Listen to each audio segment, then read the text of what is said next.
Human anatomy is truly a thing of wonder, as is human biology. In fact, all biology. There are over 100 trillion bacteria alive and hopefully thriving within your gut microbiota.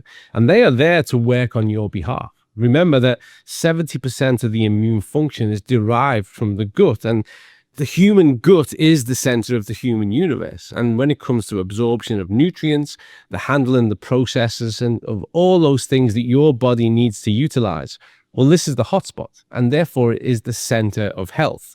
And everything we consume has either a positive or a negative impact on that space.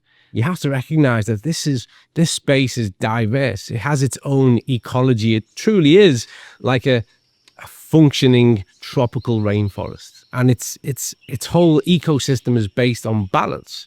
And so we talk about good and bad gut bacteria. The truth is that there is a ratio to be maintained, and we need to have equal amounts from a functional point of view of both. So there are good and bad, but what we need is not to eradicate any type. We want to nurture and make sure that they all flourish at the right rate. And the way to do this is to feed them with what they need. Just like you or I, they need to be fed with the essential nutrients they need in order for them to multiply and to occupy that space and work on your behalf. And what do they need? Primarily, they need dietary fibers. And we put this into the category of prebiotics. So these prebiotics, these dietary fibers, they feed that 100 trillion colony of remarkable microbes and bacteria that want to function on your behalf and optimize your health.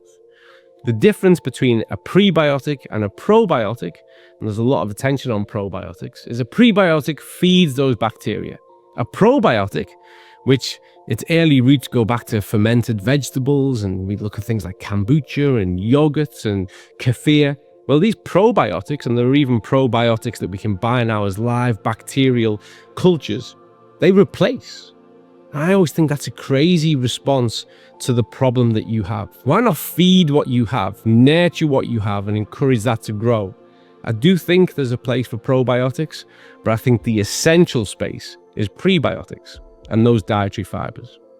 And you have to recognize that, again, diversity is key. So different types of dietary fibers play a part in different parts of that digestive tract.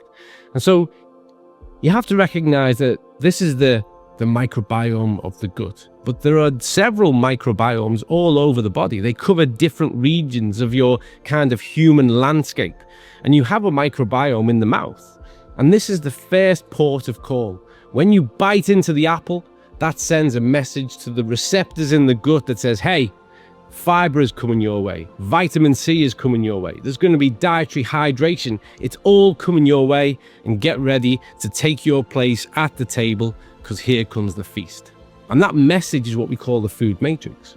And so when we start to look at really intelligent supplementation, when we start to look at intelligent fiber supplementation, you have to consider that it's not a one shot. You need to have a broad spread of fibers in order to address all those different people who are sat at that gut microbiota table. In fact, imagine this.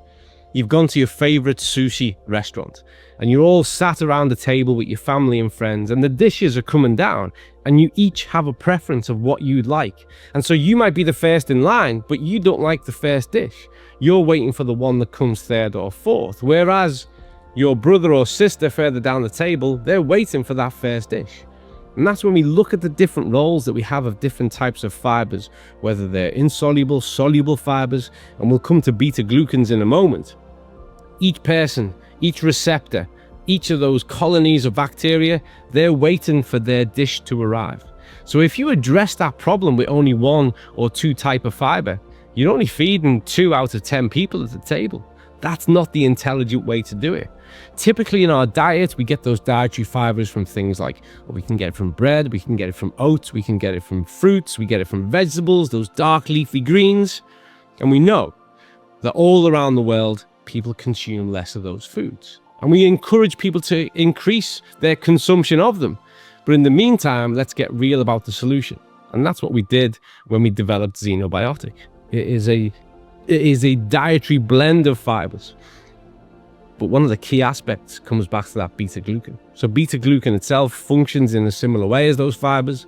It's a great way to control blood sugar and insulin response.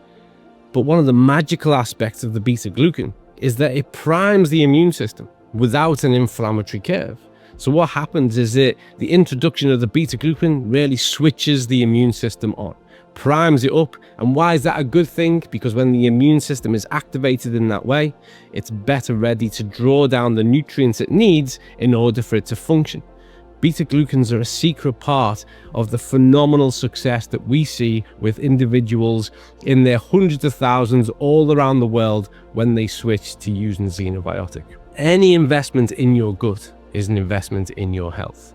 And when it comes to topping up those requirements of dietary fibers, and recognize the statistics tell us that the average person all around the world takes on board less than 50% of the recommended intake of dietary fibers on a daily basis, and how hardwired these fibers are into the preservation and optimization of your health, Zinobiotic is a solution that is unparalleled. It addresses all those needs. It feeds all those people around the table and ensures that your immune function is enabled to do everything it needs to do to optimize you.